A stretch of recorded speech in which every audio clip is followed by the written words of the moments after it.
Hello, everyone, and No, welcome. we're going to go live now Oh, go ahead. Go ahead, Marco. in 3, 2, 1. Nope, I got to redo it. It sat too long. No problem. No problem. Sorry about that. That's okay. We have more time to, we can smile and wave, or maybe we could say a few words, or, you know, we have some choices. I mean, it's an open field right now. That's right. That's right. Thank you, Shannon. This is the fun part. Yes, yes. And Ejna is here with me. And after this 2-hour set, well, so we'll be on collective intelligence for 2 hours. And as I'll explain in a moment. Oh, here's James. Sorry about that. It's Facebook crashed, so I got to bring it back up too. No problem. No problem. Oh, Kate's here. Right. Welcome, Kate. Yeah, Kate, good to see you, sister. And welcome back, James. Welcome, everyone.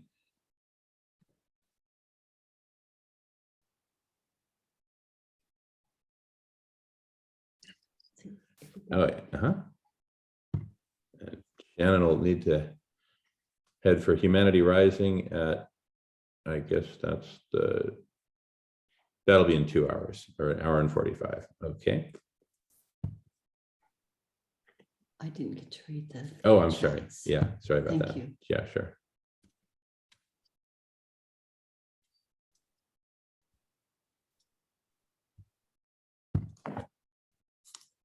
All right, I've got a request for my email in the chat, which I'll send to everyone.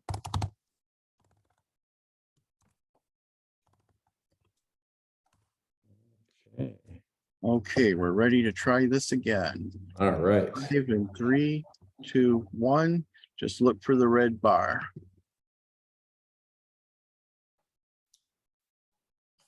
Here we go. We're live. Oh, good, good. Okay. We are happily live streaming. Hello to everyone on the live stream and in person, live, and who are watching the recording later. Great to see you all. Great to be with you all. I want to thank you all for your patience as we as we've been getting things sorted. We're kind of living in two worlds here, the virtual world and the in-person world. And Suzanne, you're muted. Looks like you were trying to say something there, so feel free to unmute. While you're not talking, please mute your microphones and just unmute whenever you want to jump in, and don't hesitate to jump in. We have plenty of time today for questions, etc. And this collective intelligence, it works best as with participation, with questions, with comments, with sharing your perspectives. And what I'd like to propose, I corresponded with Professor Stephen Salter, who insists on being called Stephen, so we'll call him Stephen. And we corresponded earlier today, and I suggested that we have kind of the first hour, or in this case, 45 minutes of right here in this room, all of us. 45 minutes from now, Professor Stephen Salter will commence his meeting on solar radiation management in a different room. And those of us who wish, and everyone's invited, I thought that at the top of the hour, we can all go over to Professor Stephen's room to talk about marine cloud brightening and specifically the application of collective intelligence to the endeavor. And Stephen, if you don't mind my kind of free flowing here, normally this would be a one-on-one kind of conversation, but given the absolute urgency of cooling the planet, right? Given the urgency of cooling the planet to save our lives, for me, that is basically one of the top 2 things that we need to accomplish in real material terms, the 2 top priorities, because if we don't cool the planet, everything else is moot. Everything is going up in smoke and in mass extinction and all the horrible things that come along with those terrible things. And so that's the proposal, is that we make this, a very applied session. And as I was going to comment, just a brief preview of that, Professor Stephen Salter, I've long maintained that my father, the late John Robert Shively, is the most brilliant mechanical engineer I've ever known. And I am my father's son, so I love engineering. Having met and interacted with Professor Stephen Salter, with all due respect to my dad, Professor Stephen Salter, I believe, gives him a run for his money. And so that's how much respect I have for Stephen and his work. So with that, we're going to cover the basics of collective intelligence right here. And then we're going to shift gears to apply that to marine cloud brightening. And this is where, again, with Stephen's blessing, Stephen has done absolutely brilliant work applying the best of his many decades as an engineer, as a professor, academic researcher, applied to this absolutely crucial problem of cooling the planet.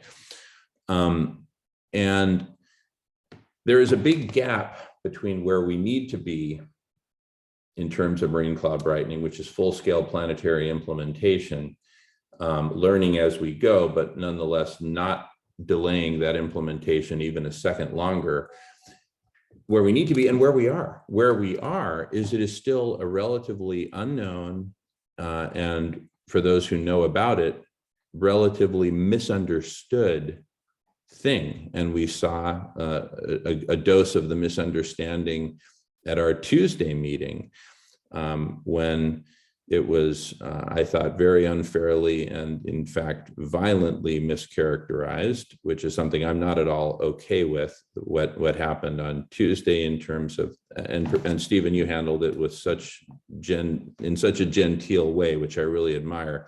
That does not, none of that makes the initial violent reaction on the part of one of the people there okay. It is not okay. And I'm not okay with any of that violence happening ever again in this room. So I will put my foot down if I ever see that again. And Ejna has something to say. Yeah. Thank you. I need an important clarification, because collective intelligence, what's happening is it's relying quite a lot right now on the World Wide Web.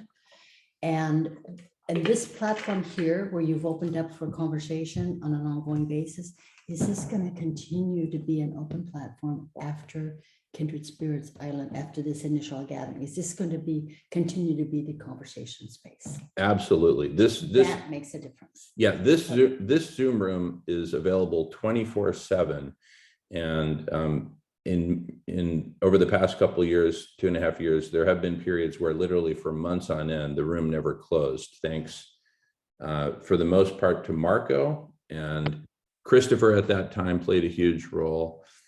Shannon, Kate, BJ, Alan, most of the people in this room have played absolutely crucial roles. James as well. Anyway, many more folks. Marco is an absolute superstar, absolutely incredible, and BJ as well. We owe a huge debt of gratitude. So the bottom line is, this room, the point is 24/7 coverage for conversations, and we'll talk more about the schedule. Okay, and whatnot. Thank you. But the idea is absolutely this continues, that it's open to everyone, minus Zoom bombers who we promptly boot out of the room, or anyone who violates the rules of kindness and compassion and generosity and patience with each other. And I'm going to rely on conversation mostly here. So if you have something you want the whole room to hear, please just speak it out, right? Raise your hand, unmute your mic. Let's make this a very flowing thing. And so back to the example, which we're going to explore more in depth, of marine cloud brightening. Huge progress on the engineering front. Where we need support and we need the collective intelligence to come together and rally around is on the marketing and PR, and just getting the message out to the world. And that marketing and PR, there is no rule book for this, right? There's great rule books for marketing and PR around selling, sugar water. I mean, there have been PhDs written on the marketing of sugar water, and as a species, we're really good at marketing sugar water. We're really good at marketing cruise missiles, war, all kinds of junk that people don't need. We're really good at marketing a whole bunch of things. We as a species need to get really good at marketing and PR around marine cloud brightening. Okay, so that's what we're going to be applying collective intelligence in the next hour, the workshop period of this. But first of all, what is collective intelligence? And I really want to make this a conversation. So I'd like to invite everyone to unmute your mic and say, what does collective intelligence mean to you? Yes, Shannon. For me, collective intelligence is the next step in evolution. We have been working with our own brains for so long that the brilliance of a few have managed to create the World Wide Web. And kudos, absolute kudos to that brilliance. However, because of the World Wide Web, we now have the ability to take a step further into the unknown. And we're going to discover the power that we have as a collective being, the one that we are, that we have said for decades that we are. Were we just flapping our gums? You know, no, we weren't. This is the fun part when we start to think together and allow the brilliance of the collective to send us higher. Thank you, Jamin, for creating this. I know it was from inspiration, and truly, you know, it is inspiration that collective intelligence rises from.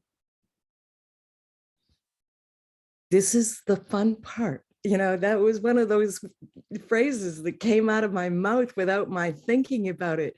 And it was, oh, well, yeah, I guess it is, you know, because when you come into a situation with that attitude, it is certainly got a whole bunch better opportunity of manifesting in that way. Now, I love having fun with you. And thank you so much for being a part of my collective intelligence.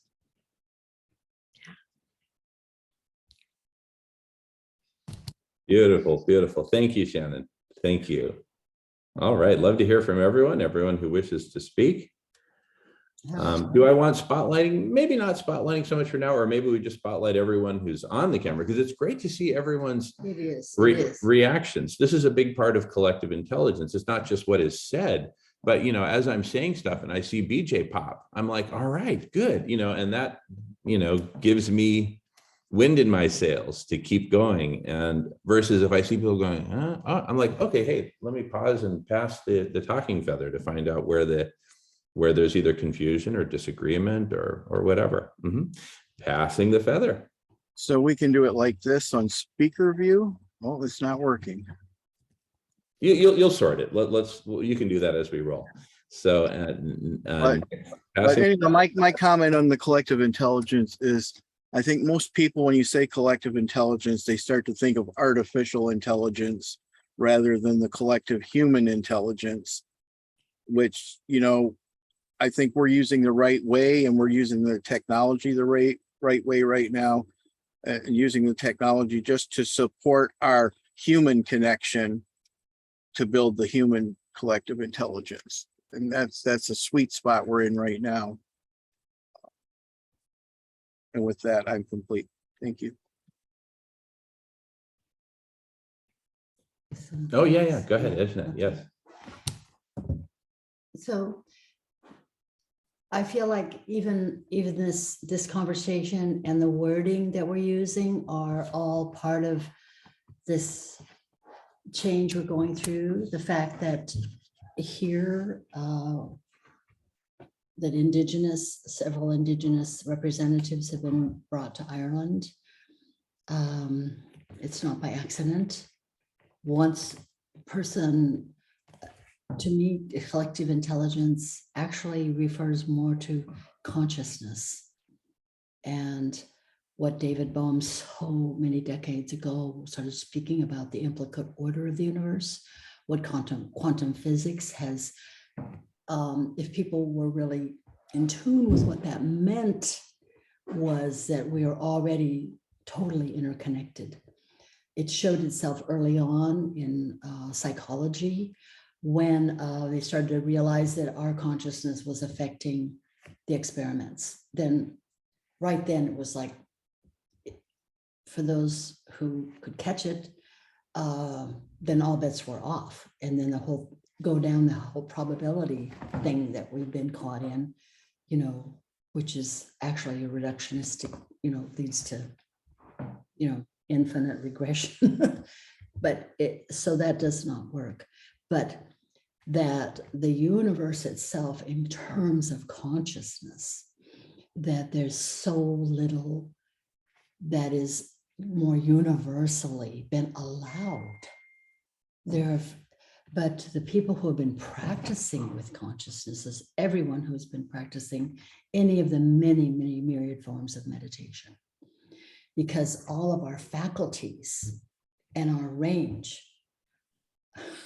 I feel him listening so intently. Oh my God.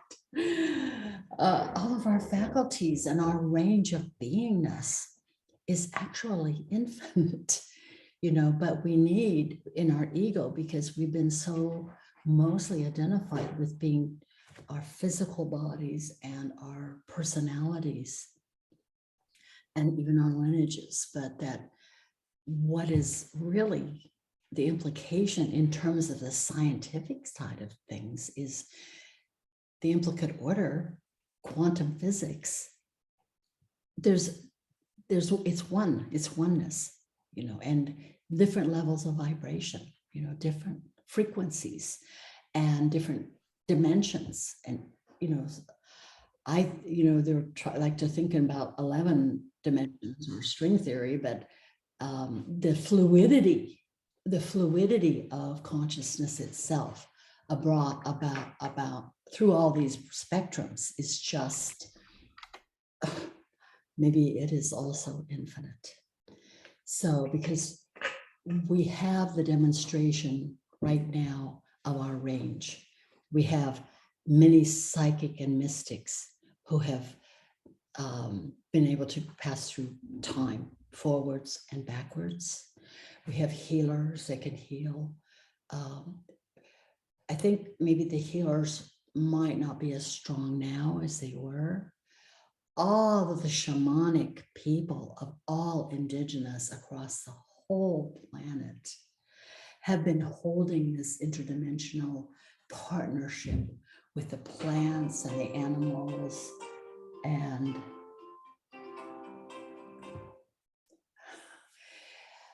the mountains and the star nations. I mean, different people have different gifts to hold, because all of this is part of our range in our beingness. And we don't even avail ourselves to this range until our physical body is more whole. I'm not going to say it has to be totally whole, because obviously mystics and psychics have, some have been very ill even, and bring through their gifts. So some gifts are of the different chakras. Some people, different mystics, kind of, you can experience their gifts in different chakras. The greatest teachers, of course, is the infinite love.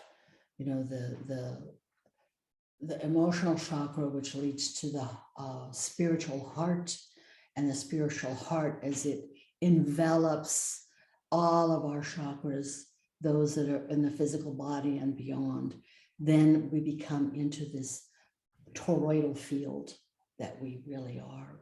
But the toroidal field is also interconnected infinitely. So we have that wonderful paradox. And even paradox have gradations. It's not just simple paradox, but paradox has gradations. So of seeming to be solid, but being totally permeable all at the same time. And our consciousness, so the shamanic people, in holding this connection, because it's in our DNA. The DNA that we have right now, and we've thought of it kind of objectively, but these are patterns of great vibration and massive intelligence, massive power. We know how powerful we are, because if you decimate, a hydrogen, the power that's released, or you decimate a uranium atom, which is much more complex, you see the power, and that's just one element. And the billions of atoms and the billions of cells, we are the configuration and the knitting of power we are like massively powerful. But our ego has to be introduced very gradually, and sometimes not so gradually. We call these initiations, and some of them are like really difficult, and some of them are easy.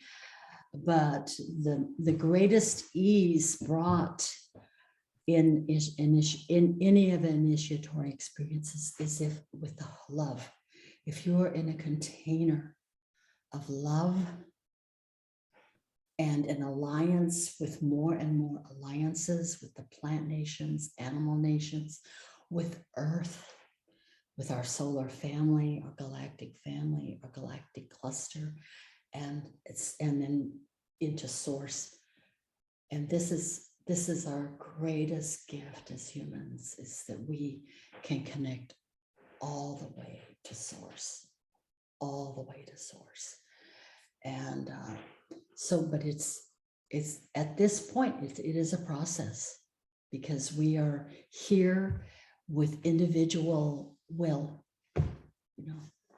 and we have choice, and we're learning things that we don't even know we're learning until all of a sudden, boom, you're in a sacred dialogue with another person or a group, and boom, there's an aha, and it's even beyond words. Understanding is not in words. Understanding is in a different level of our nature. And so I'm just really here to hopefully elucidate a little bit of our range and our power and our sacredness, which is totally infinite. And the beauty of our being, and the majesty of our being is, well, my the vibration going on in all my cells right now is like really pretty beaming right now, but that the heart is scary. It has been scary, the emotional heart, the wounding and the fear to forget who we really are, to come into a human body. Anybody in a human body is a great spirit. And I don't care if that person is the Dalai Lama, or that person is the great satanic leader. They are still brave, because all of these things that we have done here, we humans, in the last, not only 13,000 years since the recovering from the last decimation, and the ice ages, but in all of the different incarnations of beings on this planet, and in interaction with the intelligences that are working with us too. So this is it's a great leap. I mean, when you think of the leap made with what happened with the neocortex in the last 250,000 years, and we've developed ego with this, but this leap, because as we bring ourselves into greater resonance, and in these different vibrational levels, that is affecting our DNA. Because even though the bones look very solid, they're made of certain elements. And the elements, when you think about an element, let's think about the element of calcium. Calcium doesn't function very well just by itself, but it's intimately integrated in the contraction of muscles and in the formation of bone structure. I mean, it has so many functions, but it holds its form. It holds its form masterfully. And we depend on the periodic table of the elements. We depend upon this in our humanity. But when you start to change the vibration, then other elements can come together. So I don't know for sure. It seems like we're heading more toward more crystalline DNA and more stranded DNA, but we're not going to be able to discover this until we get ourselves together collectively. Great vibe, because we're great vibrational powerhouses. Yeah, we don't even really know. So, and the wounding, that our structures, most of our bodies and our personas are still functioning with a great deal of fear and wounding and hatred. And that's preventing us for us to be able to come in together in too much resonance right now. So this is a really powerful time of healing. And COVID is helping us to kind of let go a lot more of the structures, because our civilization is really helping hold all of this limitations. All these limitations of our consciousness are being prevented from evolving right now because of the civilization structure, culture. When a baby is born, it comes down that birth canal in bravery, but it comes into its cultural milieu, even if it's homelessness. But if it's in the Chinese culture, or if it's in Hawaiian culture, or whatever culture, it imprints so much of that. And so much of the cultures right now are hierarchical and wounded. The wounding. And I could go into any of those a lot, but I don't want to right now. I think I just need to highlight that the multi-generational trauma that's been brought up by Thomas Hubel, Gabor Mate, these are not by accidents, and they're doing great teachings across the planet. Excuse me. I almost hit him in the nose. That's all right. But they're bringing forth great teachings and touching thousands, and this is what's needed. And I want to put a plug in for the Honoring Tree Elders project that Danalia Costello and I are bringing forth, because we have actually been contacted by the tree Great Spirit by way of tree nations for there to be tree honoring ceremonies all over, locally, all over the earth. Because the minute you bring, people together, red, yellow, black, and white, whatever, in ceremony is a portal for this infinite implicate order to intervene, for our souls, our higher order of being to intervene and to bring what we don't even necessarily know what we need. So the tree honoring ceremonies the trees are acting as an agent of change, a portal of change.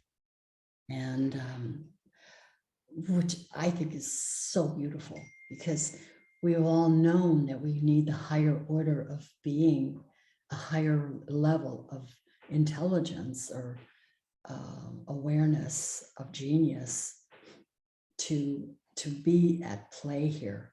And so part of what we're doing is, as we heal and our vibration is increasing, then more will come, more resonance and more. With the trees, with these ceremonies all over the earth are going to start activating things, because most people love trees. And the minute love starts to move, the magic happens. It absolutely starts to happen. So that's why I'm encouraging people to kind of key in and pay attention to the honoring tree elders ceremonies locally. And so from 4 to 6 Irish time, we'll be having part 2 of bringing this forward. So I did not know I was going to go off in this particular way, but I love the smiles that I see, and I feel the resonance, that the resonance is growing, it is growing, and presence, is more presence is a balance. Then the synchronicities can help us, because that's what we need, is the magic of beyond time and beyond space to bring us together in all these ways, and the synchronicity of this gathering, because it happened in sort of a mysterious, synchronous way too. So thank you for letting me have this stage for quite a while. Absolutely. Thank you. And thank you all.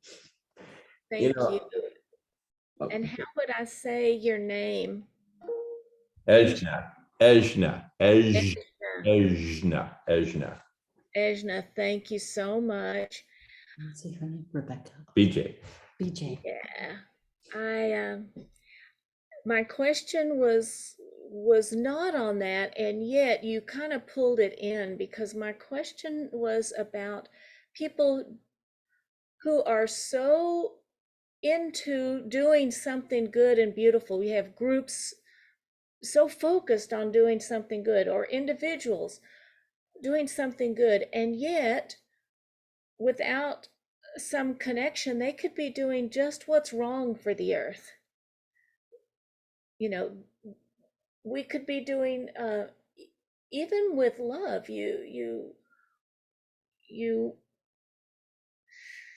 I mean, it still would be good, because if it's done in love and caring, then people are loving and caring. But it seems to me like maybe this collective intelligence is a way to bring people together who are of good heart and spirit and knowledge, into a place where they can communicate. But if they're not, but like you said, everybody loves trees, and that's why we're all working so hard to save the earth, not just for the trees, but for what they represent, the life. But is this the place that we come with, for common ground, to at least hear each other, so that we can know respectfully, you've got something I had never heard of before. How can I take that in now? You've got something else I haven't heard of, and I'm blown away. So how can we now move together to move forward, to really help heal the earth? Because it is in such dire shape, and not just recently, but over a long period of time, we've been hurting people and animals and the ground, north, south, east, and west, the whole thing. but coming together and finding a way to be at that place that we can hear each other, I think is the key. And I think that's what you were speaking of. So I'm glad this is recorded. Thank you for letting me share, and I will pass the ladle is what I like to say. Thank you. Like that. Oh, that's beautiful, Rebecca. I'll pick up that ladle. And I would like to hand it off to Ginger if she can unmute. She's having some difficulty with that. There you go. Okay, there I go. Wow. My little spirit is leaping for joy. We just heard from our beloved elder, the melding of science and spirit. It was just, and I've been studying with Professor Tiller, the Tiller Foundation, and to answer BJU, his science, his science, he calls it, and I put it in the chat so everybody can pick it up, be informed, educated as to his marvelous body of work, which India just absolutely perfectly spoke. It's called the Unified Focus Conscious. And for me, I have defined conscious, which is what we're all floating in. That's it. Everything is conscious for me. And for me, conscious is spirit, soul, heart, will, essence. So it's unified, focused, conscious field of intent. And then been studying the ancient manuscripts, and in the book of Thomas, the scriptures tell us to speak to the mountain, which is the frequencies, declare it.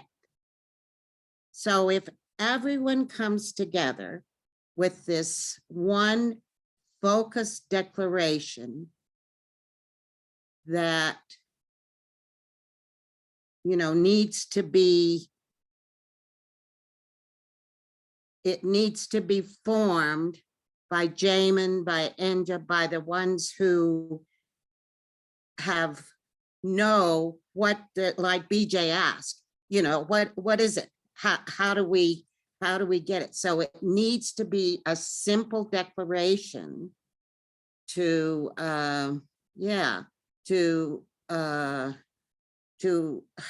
obtain what our goal is. And for me, my declaration, because I understand my goal is to shift any intentional ill will, dark forces, harm, frequencies, energies, you know, any of that, the bad juju, whatever, into our unified, into our eternal, infinite, eternal, infinite, purest light source, unified, focused, conscious field of intentional, loving, joyful, abundant, caring for each other, our Pachamama, the atmospheres, the universes, the galaxies, caring for that, stewarding, kind. Now faith is, if not us, who, if not now, when, into our, now faith is eternal, loving, joyful, unified, this field of joyful, unified, my mind is so racing, I need to calm it down, field of our focused, of this beautiful creative, divine order, perfect, harmonious peace. And so for me, that accomplishes going opposite, you know, instead of trying to, you know, fix the world, which I think is Marcos' intent, which is really mine too as well. It's to eliminate the negative. And when we eliminate all that, that gives us access to all the frequencies released. And for me, that's the simple solution. And if the grandmothers will just of the world, like Lewa Obabkwi in Africa, in Liberia, they prayed the devil back to hell. It's just a prayer, that simple declaration. But if it's all unified and released, then we have access to everything. Like all is possible. But we must eliminate the darkness. The darkness needs to be shifted into ours. We're not doing any harm and my objective now, I understand, and I'm so late to all this. I'm 75 and God, and I just for my story, for clarification, I was processed through the MK Ultra paperclip. My dad was one of the guys responsible for getting all the Nazi guys over here. Werner von Braun and all the, I'm just finding this out. My memory was scrubbed through the process of MK Ultra. So I was so angry at first, but now I know I know that was part of my process. And for me, I consider us all, we're in that purification process. The Hopi, that wonderful, all these prophecies are being fulfilled.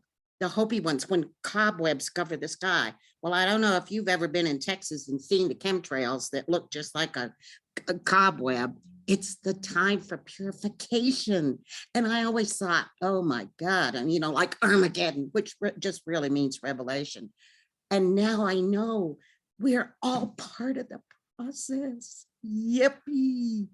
And so howsoever we are in that process, each one of those beautiful little, we're all little purest lights.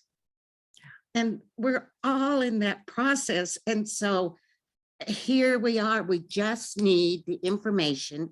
And for me, we gotta shift all this dark energy and the forces. And that's what CERN's working on now, you know, bringing in the darkness.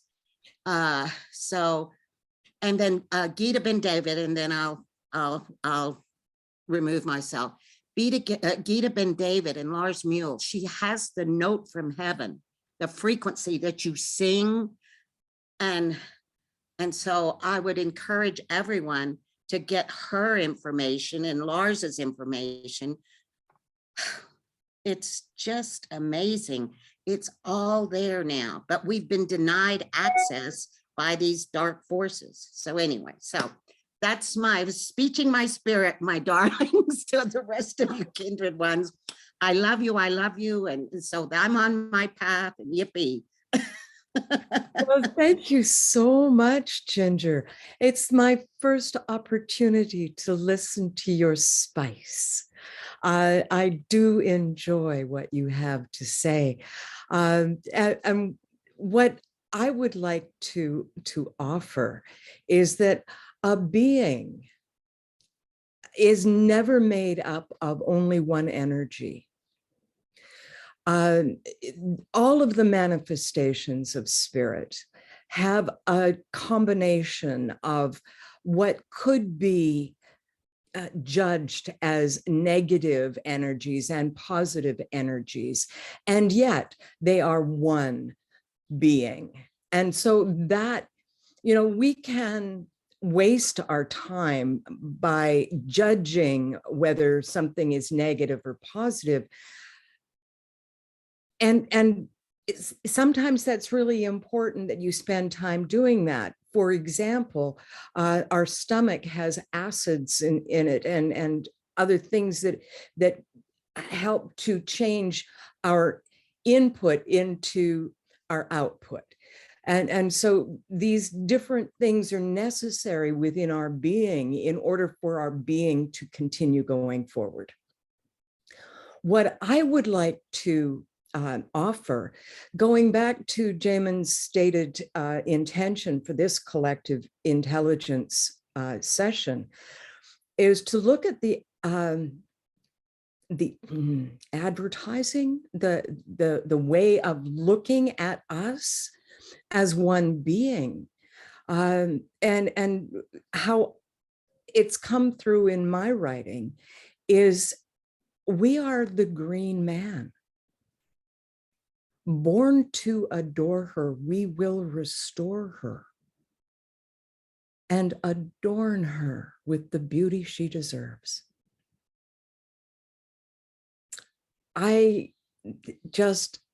That to me sings her praises, that she is so intelligent, that she has created the hands that can tend her.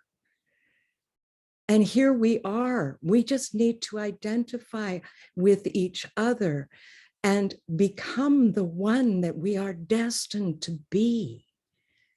We need to become self-sustaining to allow our power, the power of people. I call it pop. And pop, when guided by mom, the magic in ordinary moments can change the world that we live in. And this is what we came here for. Thee and me, all of you and me, and all of them. And there is no them, it's all us. That's what we came here for, to become the one. Yes, Suzanne. I'm in it too. This is the fun part. It's the identifying and realizing that this is the fun part. This is so much fun. I am so grateful to be a part of you. And I know that behind me was Thomas with his hand up. So I would like to pass Thomas the ladle.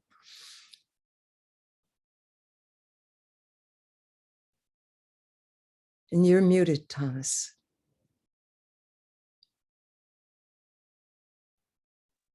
There you are. I kept remuting myself there. I use this microphone. I've been doing a YouTube channel, which is, I've posted some stuff in the chat. This is kind of, I like a lead up sometimes to this, but at this point in time, I'm just going to say it. You can look in the chat if you'd like some verification and stuff. I am the Apostle Thomas. I have a book of Thomas, the Acts of Thomas, the Gospel of Thomas, some of you mentioned.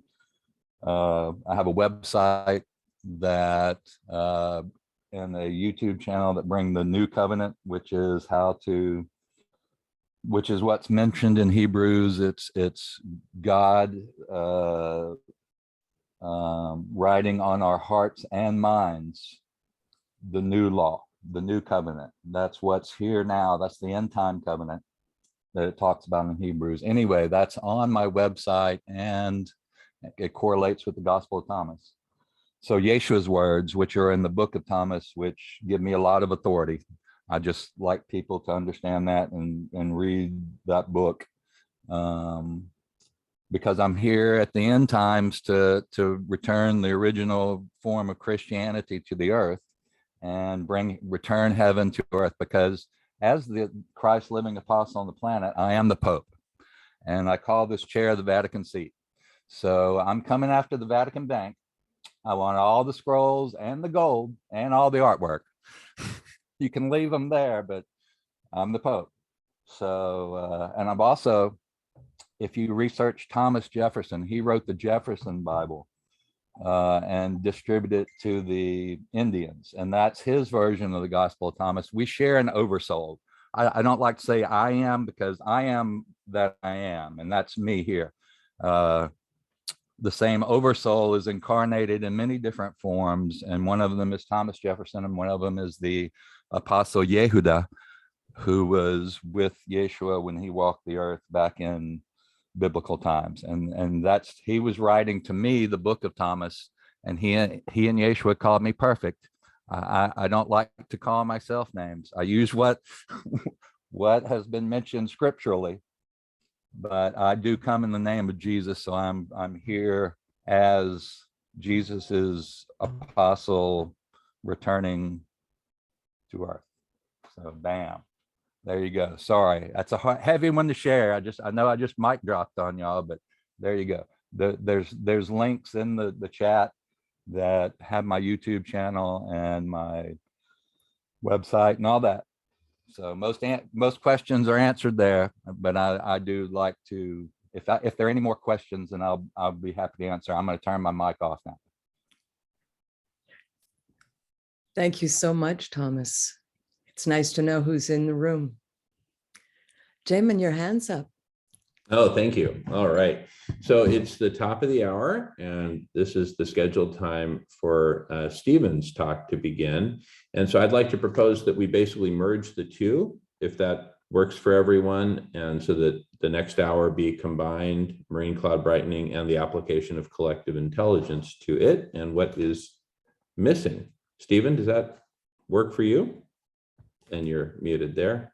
Can you hear me all right now? Yes, sir. Okay.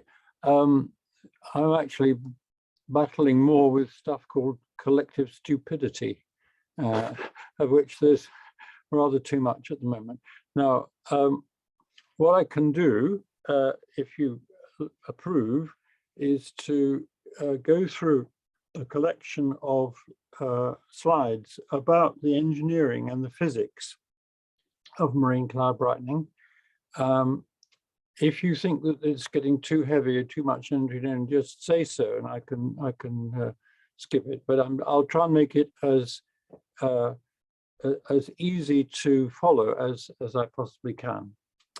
Okay. Now I need to share the screen, so I hit a green button here. That's right. Mm-hmm. And then I hit the little miniature screen here, which should take you. Have you got? Is that showing up now as a? Yeah. Yes, we see it. Thanks, Stephen. Okay. Right. Well, I will go through this now and tell me whether I'm going too fast or too slowly. Right. British Petroleum are a very big oil company who have sold lots of oil, and they're trying to improve their image. And one of the ways they have done that is to collect together a great deal of information about the way energy is used and moved around the world, and different kinds, and exporting and trading and so on. And it's if you're interested in energy, I strongly recommend it. It's free to download, and they do one every year. And the number that it all adds up to is this number here. It's for 2019. It's slightly lower now, actually, and it's 0.577 zetajoules. Okay. Now I never heard of a zetajoule until I started looking up this. And the first thing is, what's a joule? Well, it's an amount of work, and it's a Newton of force moving through a meter of distance. And it's actually almost the same as one apple falling 1 meter. So those are joules. And people are very bad at understanding very big numbers. People like numbers between more than 100. They struggle a bit if numbers get much above that, perhaps towards 1,000. But after that, physicists and engineers talk about very big or very small numbers in terms of 10 to the something or other, 10 to the 5, 10 to the 27, and so on. And this doesn't actually mean anything to the part of the brain that governs emotions. So maybe you can do measurements and make calculations and things that work, but it's not hitting them in the gut. And I'm going to try and break through that difference by showing you a number of slides. And this one here is rather boring. It looks as if there's a tiny little black dot here. Can you see that on your monitors? Yes, I can. Yep, Okay, lower good. right.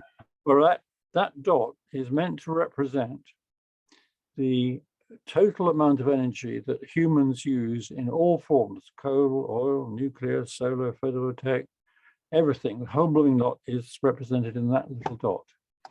And that's annual world energy in all forms. And you'll have guessed probably that this is showing you all the energy that's coming in from the sun. All right. Professor, I have a question. When Yeah. you said all energy, that doesn't mean work energy, bodily energy, that is produced energy? That means everything that humans are doing. Now, Thank you. if some of them are doing physical exercises, that's included in there. FBP did it right. But it's really, it boils down to the amount of coal and oil that we're burning and gas. Thank That's you. where most of it is going. But I wanted you to see how small that is compared with the solar input. All right. And the number to conjure with is that at the moment, all of the mess we've made is retaining about 1.7 watts per square meter. That's 1.7 joules per second per square meter is what we've screwed up. Okay, and this is about 0.5% of what the sun is putting in. All right, so the message is that if we could make quite a small change to the amount of solar input coming in, we could offset the damage from the heat of what we're burning, just 0.5%. And it turns out, I think, about 40 of these little dots here. All right, so we have a bad problem, but think of it in terms of 0.5%. Can we think of a way in which we can reduce the problem by just 0.5%? Okay, now the plan at the moment by all the politicians is to try to stop burning fuel, especially producing carbon. And they talk about getting to zero emissions by a certain time ahead. And they're all saying this, and hardly any of them are actually doing anything about it.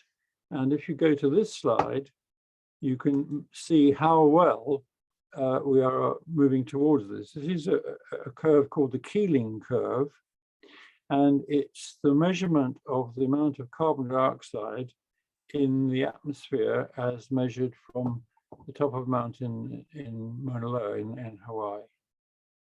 And Charles Keeling started measuring these things back in 1958, I think. And you can see that it's going up and up and up, and the little wiggles are because there's more vegetation in the northern hemisphere than the southern one. And this is showing you what's happening year by year. And along the bottom, you can see the dates of the various COP conferences. And if you're a statistician looking at this curve and these dates, you would have very strong evidence that having conferences is not a good thing because they are strongly linked to the increase. Okay, and the trouble with this is that the increase is actually a bit uneven, and most of the extra heat is going to go into the northern hemisphere, and it's going to be melting snow, and the snow is doing a great job in reflecting the incoming solar energy, and if we lose the snow, we absorb it instead of reflecting it. And it is also allowing methane, which is stuck in permafrost underground and under the sea, to get released. And methane is a lot nastier greenhouse gas than CO2. And this is showing you the sort of thing that's happening in Greenland, where you used to have nice, clean white snow reflecting solar energy. And when it melts, all the ash and the volcanic mess and so on from previous years is becoming exposed. So this is doing a great job at absorbing energy. And if you look around another photograph from Greenland, you can see these puddles of water, and these are very good at absorbing solar energy coming in. So there's a whole lot of positive feedbacks. And if you look at, this is rather a nice graph showing how much ice there is in the Arctic. And it's years are going around from 1979 up here, 1979, 80, 81. So going around here is the different years, and the different colors are different months of the year. So the yellow and green here is April, and the red is January, and the black is September, the minimum. So this is showing the radial distance from here down here, that's starting 97. This here is the amount of ice that's in the Arctic Ocean in thousands of cubic kilometers, and you can see that it is spiraling down, and one day quite soon there will be no ice left there in September, and that will mean that we're absorbing a great deal of more heat than we need to in warming up the water underneath the ice. And this is people predicting how much ice there will be. There's a whole lot of different predictions, and the red one is actually what really happened. And you can see that there's a chance of it going right down to zero. Okay, so let's think about how we could affect this, how we could control this if we really thought we really had to do it. And you need to know that the clouds reflect energy, solar energy coming in, and the amount they reflect is between about 25% to about 75%.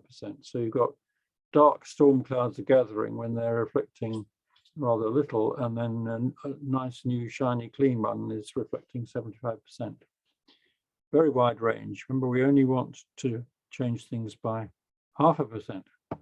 And this chap here, who his name is Sean Toomey. Stephen, there we go. Now we see it. You got him? You got him. He is from Cork in Ireland. He's worked in Australia and America, and he did some wonderful work on cloud reflectivity. And he was able to get an airplane, and he could fly over the clouds, and he could measure how much solar energy is coming in from above.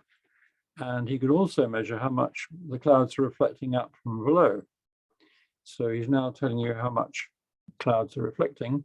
He can also fly into the clouds and scoop samples of the cloud drops. And you could measure how many there were in a cubic centimeter of the air. And you could measure how big they were. And he did this for long enough to build up a great deal of data about this. And it all boils down to the reflectivity of a cloud depending on the size distribution of the drops in it. If you have a lot of small drops, you get a white cloud. And if you have the same amount of water as a smaller number of bigger drops, you get a dark cloud. Excuse me, coughing. And you will probably have heard the words, dark storm clouds are gathering when the drops get very big and they're nearly ready to go for rain. Okay, now, you put all this into algebra, which you don't need to bother about too much. And this is telling you the reflectivity depending on the depth of the cloud and the liquid water content and the number of drops. And you can rearrange that algebra if you're a statistic, and you can see how many drops we would need to have to change the albedo by how much. That's what the engineers need to know. And you could plot the graphs of this. What we got here is the number of cloud drops per cubic centimeter in this axis. And here I'm changing the depth of the cloud from 100 meters from this red line here up to 1,000 meters in the red line up there. That's covering most of the range. And I'm assuming that the liquid water content is 0.3 milliliters of water per cubic meter of air. Okay. And you can see we've got a whole bunch of curves like this of different reflectivities. So here's your 75% reflectivity, and here's your 25%. And in these curves, I'm saying that we're going to have the depth of the cloud being fixed at 300 meters, and I'm going to vary the liquid water content. And you'll see that the curves for this are really very similar. The slopes are very much the same. All right. And the main thing that drives this is the number of cloud drops per cubic centimeter. Okay, now what I can do now is to show you what happens if we change the number of drops per cubic centimeter. And I'm showing this in these lines where I'm starting, let's say, with this black curve here. This is saying that I'm talking about 10 drops per cubic centimeter, 10 cloud drops. And if I go from this point to this point, I'm doubling it. And if I then want to go back to the same cloud depth and liquid water content, I go up to that point, to the red line here. If I double it again, I go to here and I must go back to the red line, double it again, go back here and go back to the red line, double it again and go back to the red line. You can see that these steps for each of these doublings are really very similar. Okay, a little bit smaller here maybe, but in the middle of the range, each doubling of the number of drops is giving you a step from here to here, going up from here to here, which is about 5%. Okay, that from here to here is 10, so you can see these steps are about 5%. So double the number of cloud drops and you get a 5% more reflectivity, which is a great deal more than we need to solve the problem. Okay, and you can wrap all this up together in this graph here, where I've got an axis here where I'm multiplying the number of cloud drops by here. It's 1.3, here 2, 3, 4, 5, 6. All right. And to find out how much that changes the brightness, I'd say, let's say I want to double the number. What I do is I go up to the red line here and I can read off the albedo change here, which is 5%, 0.05 there. Or I can read it up at the top of the atmosphere, that's the top of the cloud, is the top of the atmosphere, or I can read it as a change of reflectivity, or I can change it as the number of watts per square meter. There's a lovely result being able to put a great deal of heavy work into one sheet of a slide. And you can see that we've got about 5 watts per square meter altogether by changing the numbers there. And this works really over a very wide range. And I've got here a lovely pocket demonstration of the Toomey effect, where I've got a jar of glass balls that are 4 millimeters in diameter and another jar of glass balls which are 40 microns. And you can see that these are sort of middling gray, of 60% reflectivity, and these are maybe 90%. So 2 jars you can put in your pocket and you can demonstrate all the optics of Toomey. Really super.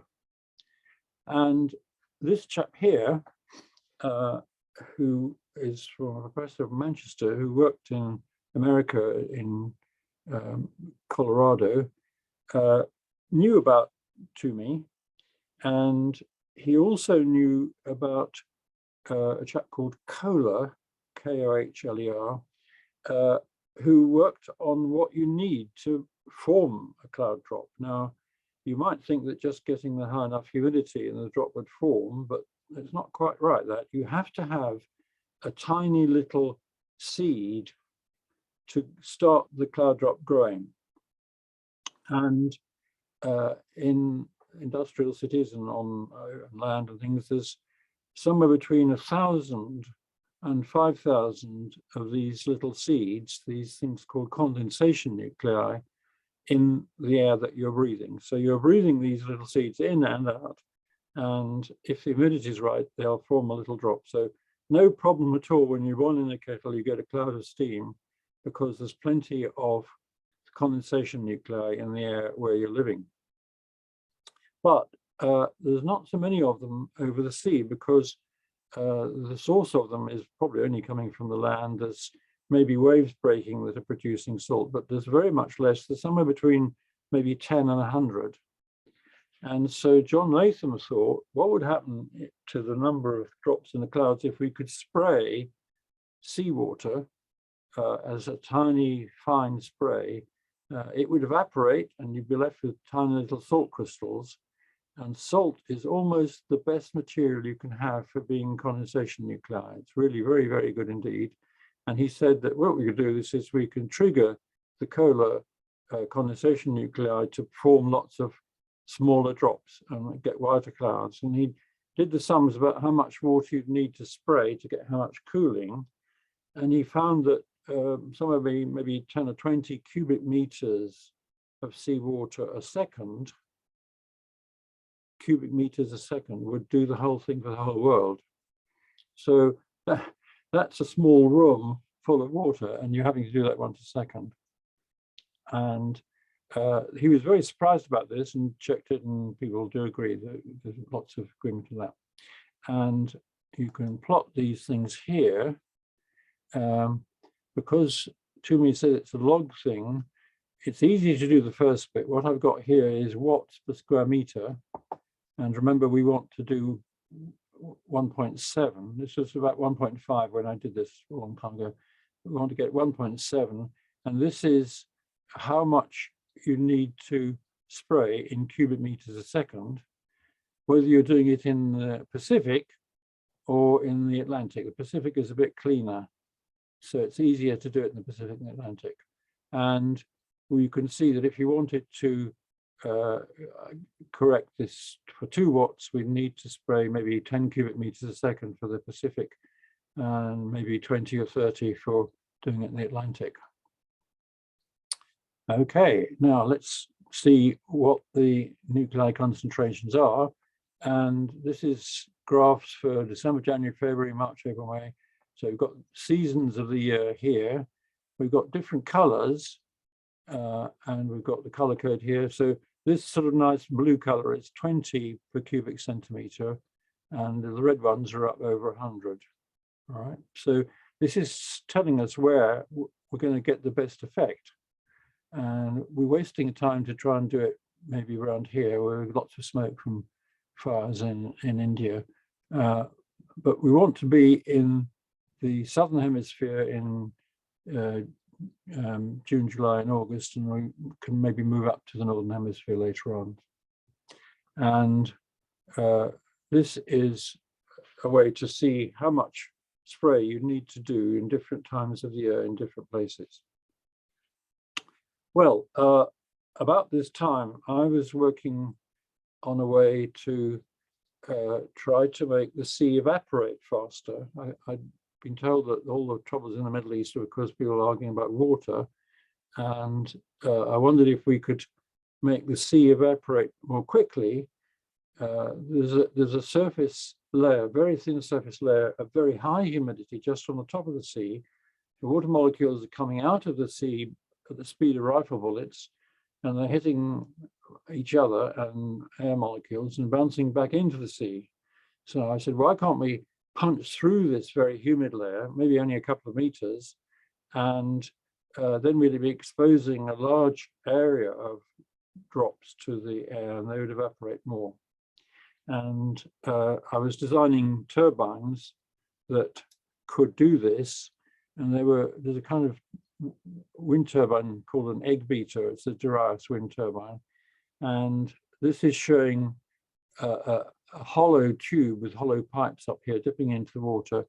It's spinning around. You see I'm driving a drill here, and water that gets into this pipe is centrifuged out, and the further out it goes, the bigger the centrifugal force, and I'm squirting water out here to get a very big surface area. And the plan was that the wind would drive this, and we'd get 2 or 3 cubic meters of water a second exposed as a big area, and you could maybe make a bit more rain in California and Syria and places. And John Latham heard about this, and he phoned me up and said, could I make the spray for his project? And this sounded very interesting and exciting. And I said, yes, I could do that. It wouldn't be difficult. I could manage fine. Now, the first bit was maybe true. The second bit was probably not true at the time. It's been jolly difficult, but I've been working away since then. This is about 2004. So that's how I got into the game. And I like to get you some numbers now. This is a graph produced by the Kohler algebra. And you can see what we've got is different sizes of drops, 500 nanometers, 800 nanometers. And they are being thrown out of some mechanism, and they are going to be growing or shrinking according to what the humidity is.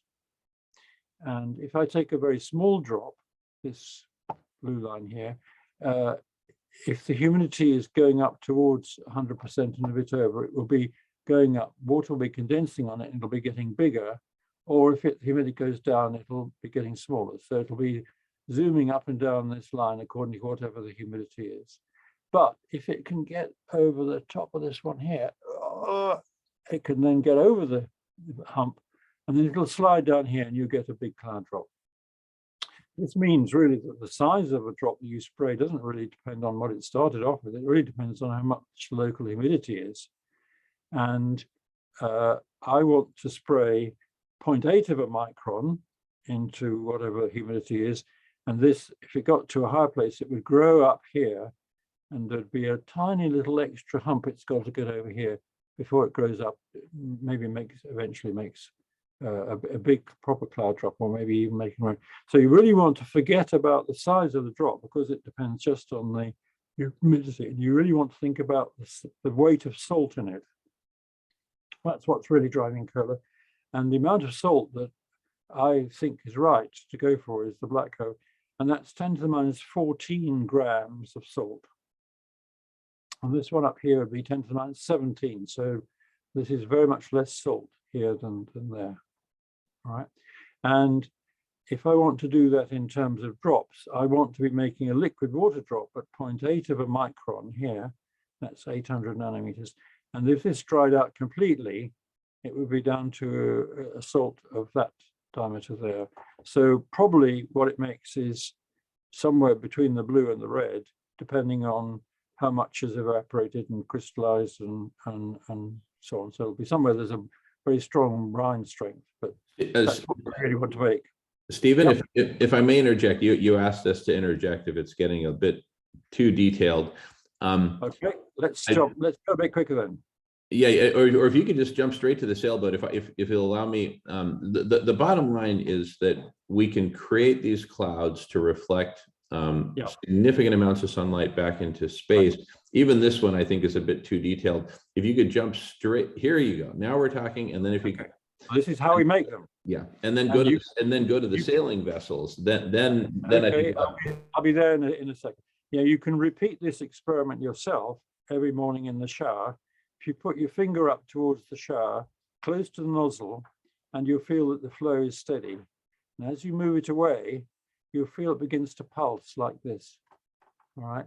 And then it comes here and you'll be getting separate drops along here. And this is a photograph taken by Lord Rayleigh way back 1878. And that's how we want to make the spray, by pumping the water through tiny holes that we etch in a silicon wafer.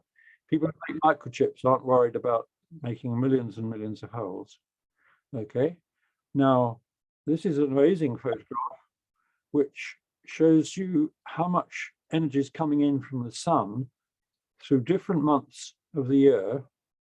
Okay, that's June here, and that's December here, and different latitudes. That's the South Pole and that's the North Pole. And you would be a bit surprised to see that there's actually more heat going into the South Pole for a short time in December than there is going into the equator. There's about 400 watts a square meter going into the equator, 550 into the South Pole. All right.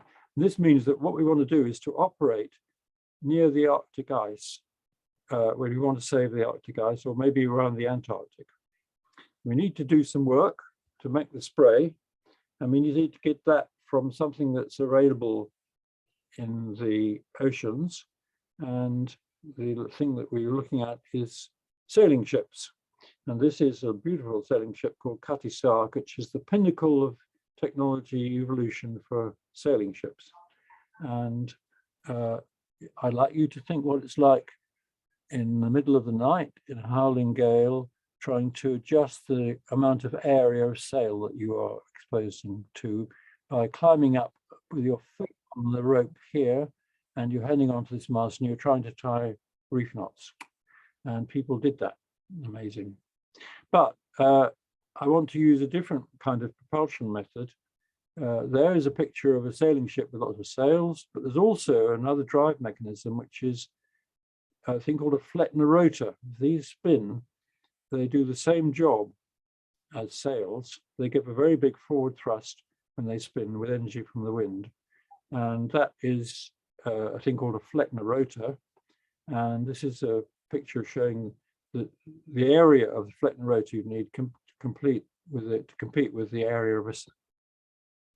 Okay, and there is a picture of a Flettner rotor ship coming under the Forth Bridge. This was in 1926, and it had a race with a conventional sail, and the Flettner rotor won the race. They're being used now. That's, I think, a computer model, but they're being used to save fuel on ships, and they're saving some maybe 15 or maybe more % fuel by having these Flettner rotors on a really big ship like that.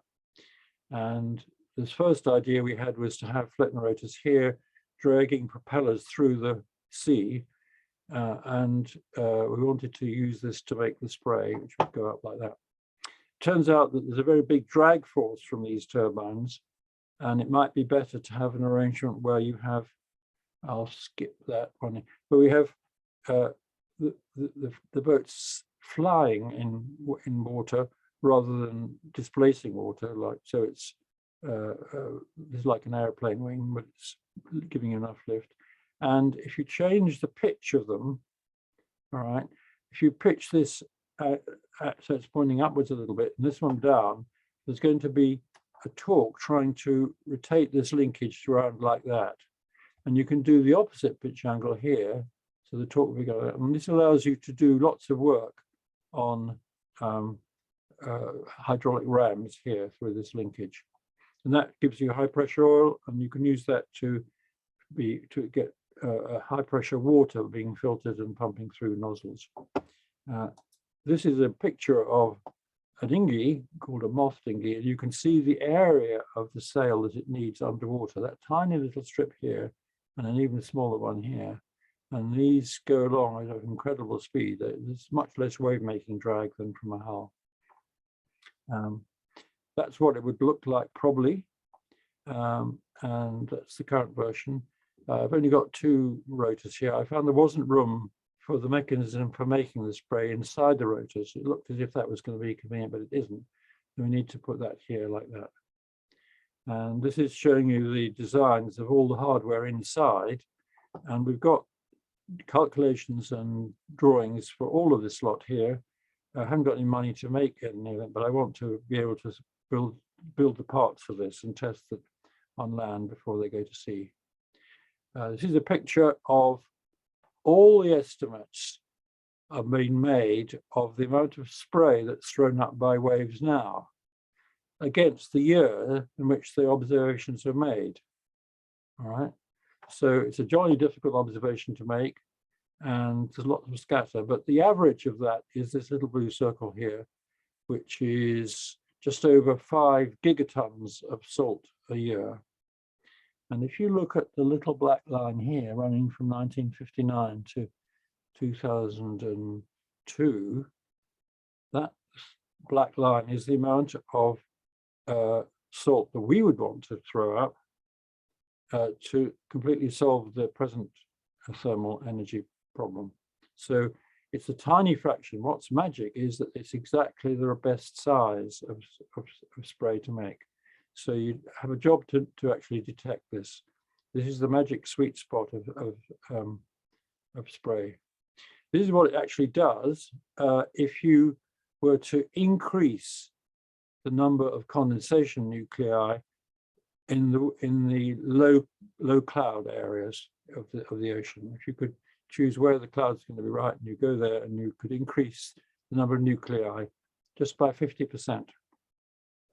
And what that's doing is lots of very good cooling up here. You see, you've got 4 degrees of cooling to protect the ice in this region here. And it is affecting precipitation, and it's increasing precipitation in these bits of Australia and the Sahara here and the Saudi Arabia here. It's increasing by about 20% in the drought-stricken regions. It's reducing it in some places. The brown bits are reductions, you see, but these are actually over the sea. Now, there might be some little islands here which get a bit less rainfall, which we could sort out by providing them desalination plant. But this is looking like a very nice benign side effect, with more precipitation in the deserts and lots and lots and lots of cooling up in the higher latitudes. This is a map of all the hurricanes that were recorded between 63 and 93. And there's 11,000 of them there. And that's plotted into their intensity, which is in speed or pressure drop, against the sea surface temperature. And this is indicating that you need to have high sea surface temperatures to make hurricanes. And we start calling it a hurricane when it goes up above 26.5. That's about there. All right. So could we cool, if we didn't want hurricanes, could we cool the sea enough? Well, this is how hurricanes start and grow. This was Harvey, and most of them start over on the African side, and they get more intense as they move across. Bigger drops and then turning red. This is showing you that they get really dangerous. And if I plot all the thousands of hurricanes and typhoons, you can see that there's a pattern of them growing, starting here, going around here, turning to the right in the Northern Hemisphere and turning around here. And you can see that warm water is a good indicator, necessary to have hurricanes. And so could we cool the sea enough to moderate the hurricanes? We don't want to stop them completely because they bring a lot of useful rainwater. But we could say, let's have a category 3 rather than a category 5. And what we could do is to have fleets of ships that are cruising around here, measuring the sea surface temperature and increasing or reducing how much spraying they're doing to get a temperature that the guys in the country around here think would be a bit more comfortable.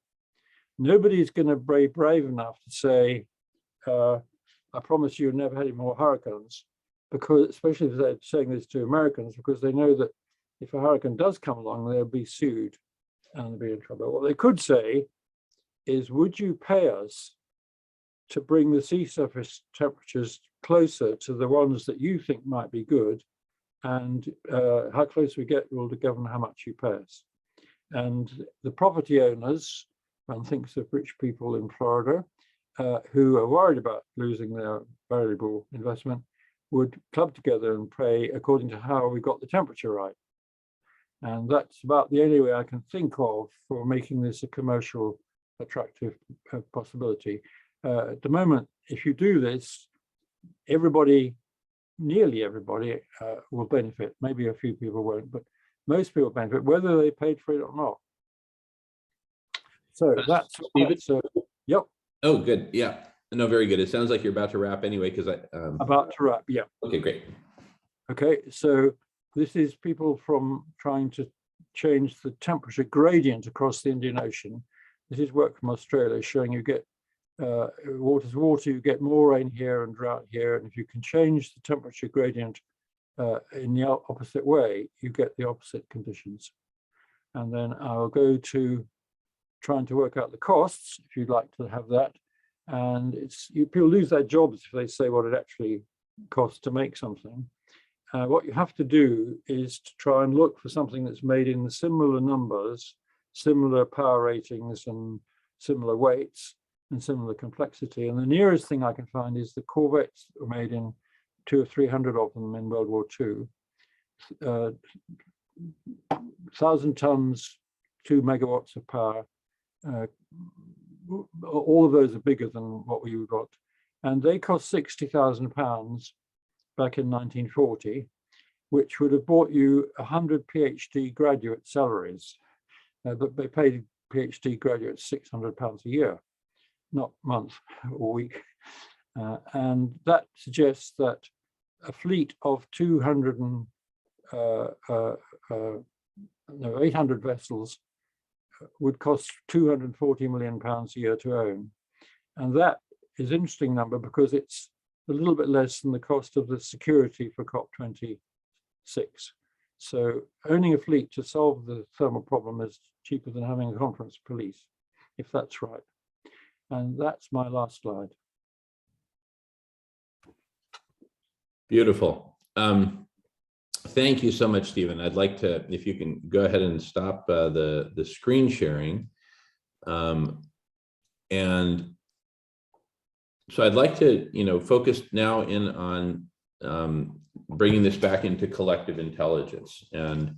But first, let me stick with the heart of what you're talking about. In essence, what we're seeing here is for a cost which would be not even rounding error, minuscule for a single, government in the top 10 biggest economies of the world, we can actually cool the planet. Not only halt the overheating of the planet, but actually reverse it. And so the question is, why as humanity are we not looking at this, right? And this is where the collective stupidity comes in, because there is the notion out there, and you'll hear a lot of scientists echoing this notion that if we get to carbon neutrality, basically if we stop net emissions of carbon, then everything will be fine, okay? It stops it getting worse, but it doesn't make it any better. We'd be left with all the CO2 we've released up to now, plus everything released between now and the zero date. And if you project that curve that I showed you earlier, it could be double what we have now. And what we have now is actually unacceptable. A lot of people believe that it's unacceptable now, and it could be about double the amount by the time we get back to zero, if we ever could get back to zero. And lots of countries are saying they want to increase the CO2. China wants to have 500 million tons more every year, and Brazil and Saudi Arabia and so on. But even if somehow magically we were to get to net zero emissions tomorrow, literally tomorrow, you still have all that accumulated CO2 in the atmosphere, which is currently, per one of your earlier slides, you just mentioned the number very briefly, but I think it's one of the most significant numbers that humanity needs to focus on. So that one black dot that you showed, that isolated black dot representing the total amount of energy consumed by humanity in 1 year, you coined the term one boop, since it came from BP, all right, their research. So that's one boop, one black dot, one boop. The net amount of overheating that the planet is experiencing right now is on the order of 41 boops per year. So we have this massive, you could think of it as a multiplier effect. And that's due to all the greenhouse gas concentration that's in the atmosphere right now. So completely get to net zero tomorrow, net zero emissions, we still have a persistent layer of greenhouse gases up there that ain't going anywhere at net zero. In other words, that stays constant. Great. Instead of a growing number of boops per year of net overheating, we have a constant every year, 41 boops of heat added, bam, bam, bam, onto the planet, melting the last of the ice and causing all this burning and everything. So we need to get our objective clear. The objective is not net zero. The objective is cooling the planet because we're burning up right now. So then you can break that down into two objectives. The first objective is to stop the overheating, get to net zero, not net zero carbon emissions, but net zero overheating. So we're not overheating anymore. We still have way too much heat, right? And so we actually need to reverse it. So we need to get clear on what the objective is.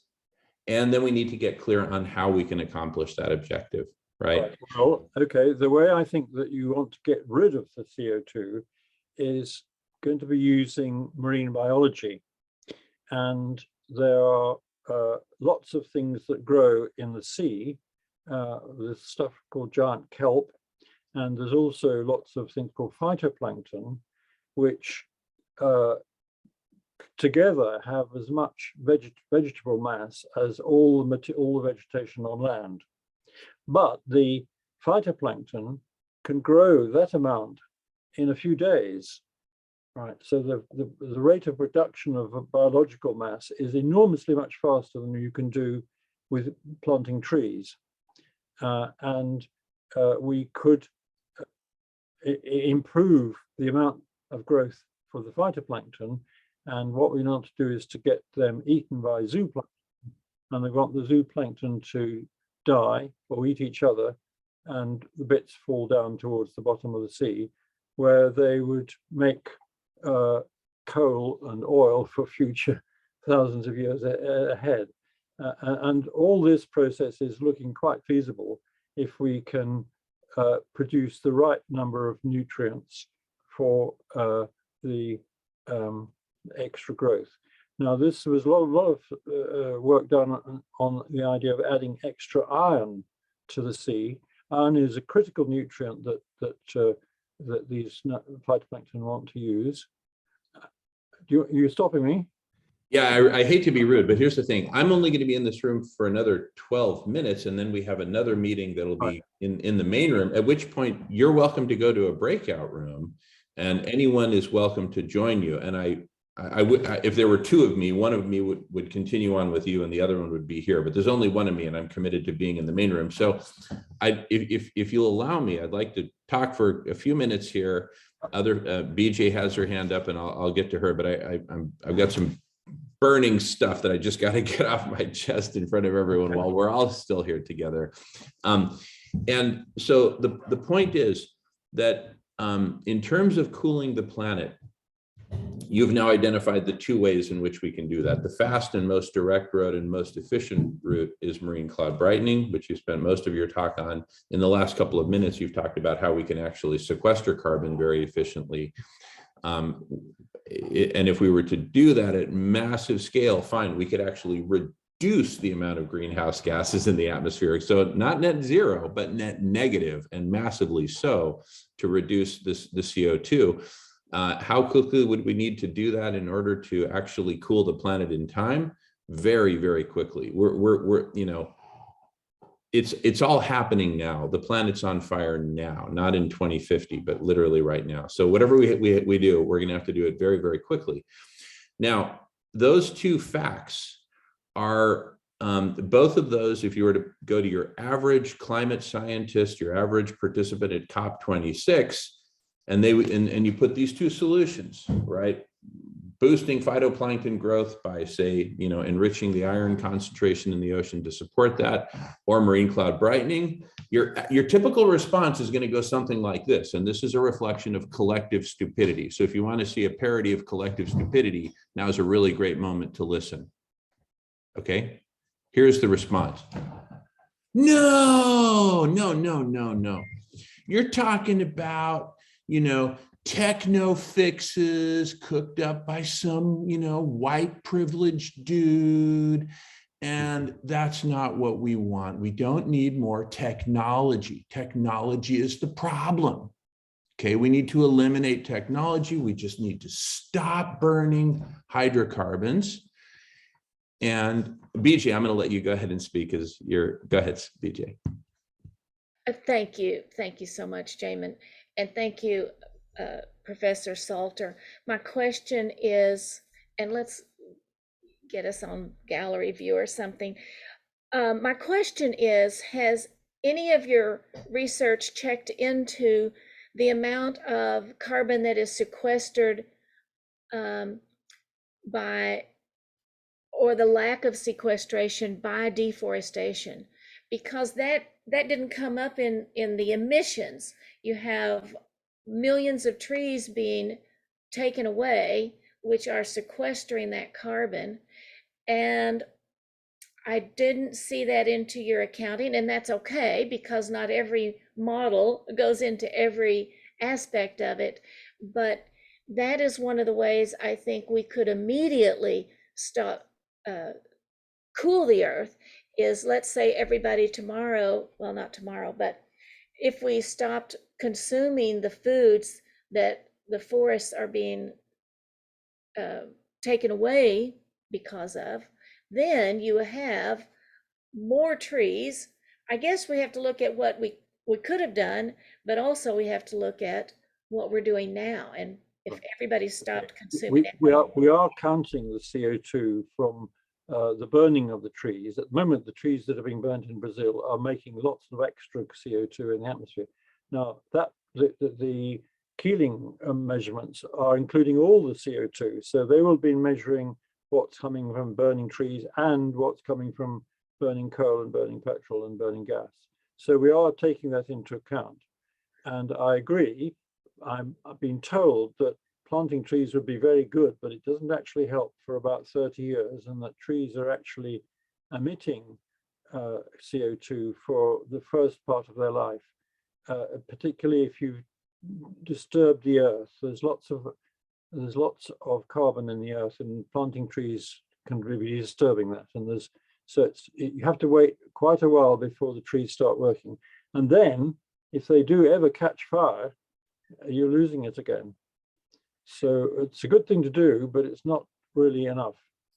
Yes, in terms of stopping cutting down the tree today, though. Yeah, I mean, that's very good. Those trees are mature already and sequestering, so that's an immediate thing. Yeah.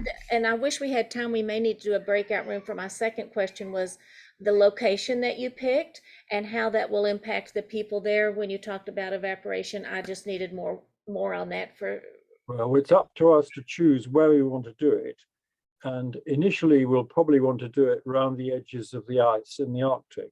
But we could do it anywhere between the Gulf of Mexico and the Arctic, because it's moving heat from the equator up to the north. And if you can intercept it en route, then it stops it getting to where the ice is going. And lots of the ice has got a lot of positive feedback. So that's why we want to stop it. We could do it anywhere along, and the only difference is that it's a bit slower to get the result. If you do it up near Spitsbergen, you get the answers quickly. If you do it in the Gulf Stream, you maybe have to wait a year or two before it actually has an effect. There'll be fewer people to annoy as well. If people are worried about surfing off Boston, they might not want to have the water cooled. So this is why you might want to be. But wherever you want to be, you can get there very quickly. The boats can go very fast when they're not spraying. Thank you. All right, we've got exactly 6 minutes left. And so I'm going to speak very quickly for the next 3 minutes because there's two things I want to cover. Number one, what the world urgently needs is this kind of objective, reasonable dialogue where we put the facts on the table. Can we challenge those facts? Absolutely. Professor Salter, you assert this, prove it. Fine, he'll prove it. And let anyone who has any solution come to the table and offer their solution, but in quantitative terms. We need to put all these potential solutions side by side and say, all right, if we max out on planting trees, how much cooling can we expect over what period of time? If we max out on going vegan, how much cooling can we expect over time, et cetera, et cetera. And these are all good solutions. Going vegan, great. Planting trees, great, great. Add them all up and you barely make a dent without marine cloud brightening. Now, to get to that conclusion, you need to be in the conversation. Now, in terms of getting into the conversation, I want to highlight what I'm going to now call the Tommy Lee Jones effect. Tommy Lee Jones, famous American actor, and I'm thinking of the movie The Fugitive, one of his most powerful roles, where he was the head of the U.S. Marshals pursuing the doctor played by Harrison Ford, who was accused of killing his own wife, a crime he did not commit, but he was framed, he was set up, and so now he's on the run, right? Running for his life. There's a moment in the middle of the inside of a dam, a huge dam in Illinois, where the two finally meet, right? And Harrison Ford actually has picked up Tommy Lee Jones's gun and is pointing it at him, and he screams, "I did not kill my wife." Does anyone remember what Tommy Lee Jones said at that point? Who wants to say? What was the one-liner he said? What did Tommy Lee Jones say when Harrison Ford said, "I did not kill my wife"? What did he say? Anyone? Shout it out. He said, "I don't care." He later clarified, "Hey man, I'm the head of the US Marshals. My job is to bring you in. I'm not the judge, right? My job is to tell it to the judge. I don't care." So I'm calling this the Tommy Lee Jones effect. The majority of humanity simply does not care. And it's not that they don't care because, you know, if you ask them if they care, sure, they'll say they care. But the reality is, where are people spending their time? They're spending their time hoarding. And I suffer from this myself. I'm not immune to this. We all suffer. The vast majority of people hoard acorns, pennies, grains of corn, beans to survive. And the people who have the most money are hoarding for a whole different purpose so that they can be number one. So you've got all these people competing to who's the richest person on earth. Rich or poor, we're all focused on hoarding way more than is good for our survival, because we're spending precious little time in the conversation that we need to have to save life on earth. So how do we address that? See, I've spent most of the last 10 years of my life having these kinds of conversations up until the Tommy Lee Jones effect, assuming people care. How do you solve the problem of people simply not caring, right? And that's what we're going to delve into in our next conversation on collective intelligence. And all future conversations, we're going to delve into that. And that's why I put down the microphone on Tuesday when I was about to talk about collective intelligence and said, I'd much rather hear from Ejna, right? And Mary and Joan and all the wonderful folks who have convened here in Ireland to address the heart of kindred spirits. So I'm saying a lot in just a few minutes of time.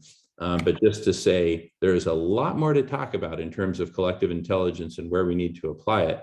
And Stephen, I would love for us to continue this conversation with everyone here and a lot more folks.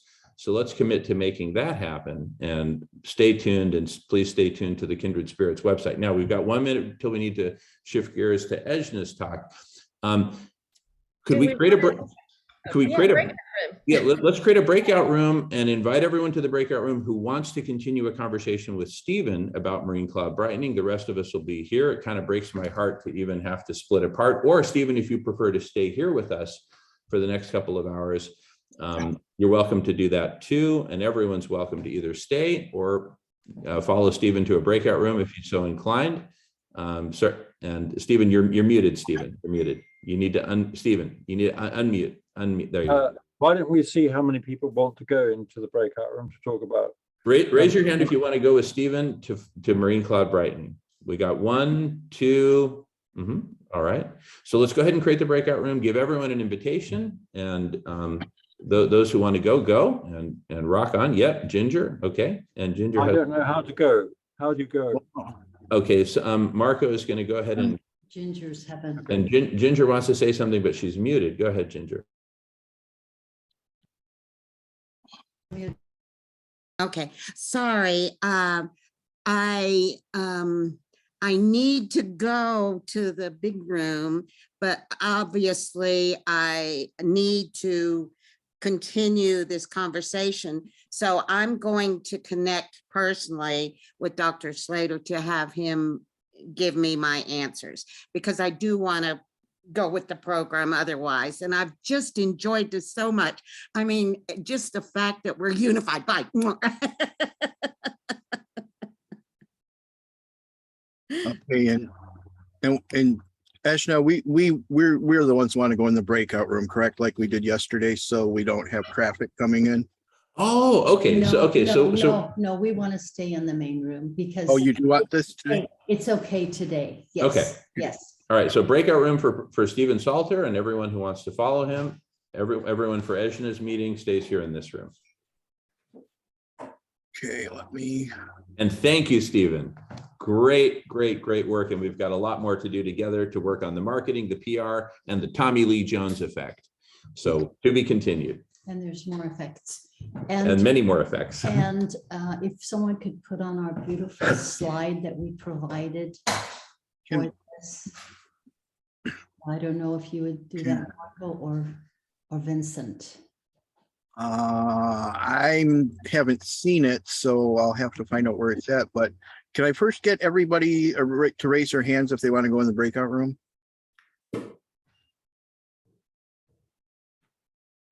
Looks like Ed, Stephen. I'm really sorry I couldn't be there in person, but I just got back from taking care of my mom, so I'm joining remotely. I Love don't you. see, I'm glad I you're. don't see any hands. No, we got 3 people in the breakout room. So the ones who wanted to be there are there. If anyone else is wanting to be in the breakout room, raise your hand, wave it wildly, and we'll help you get there. Okay, it looks like the rest of us are staying here. Okay. And Now, a slide presentation, is that what it is? It was a banner. It was a Oh. banner that was, let's see. Let me see. Good morning. Good morning, it's Danalia. Annalia might be able to put it up. Okay. Good morning. Can you hear me? yes, Yes. Danalia. Yes, we can. Okay, my camera is not working. I'm gonna have to restart my computer. There isn't time. It's okay, Eshna. I'll just handle the tech myself. Okay, It's Alright. too complicated to Yeah. share with someone else, so. yeah, let's go ahead and restart and we'll just sit here and have our conversation while you come back online. This is Okay. all part of life All right, and we appreciate the gracious nature of everything that's happening. If I've got just a few minutes here, I'll stop the Facebook Live and restart it so that it's a separate. Oh no, we're not gonna stream live, are we? Or are we?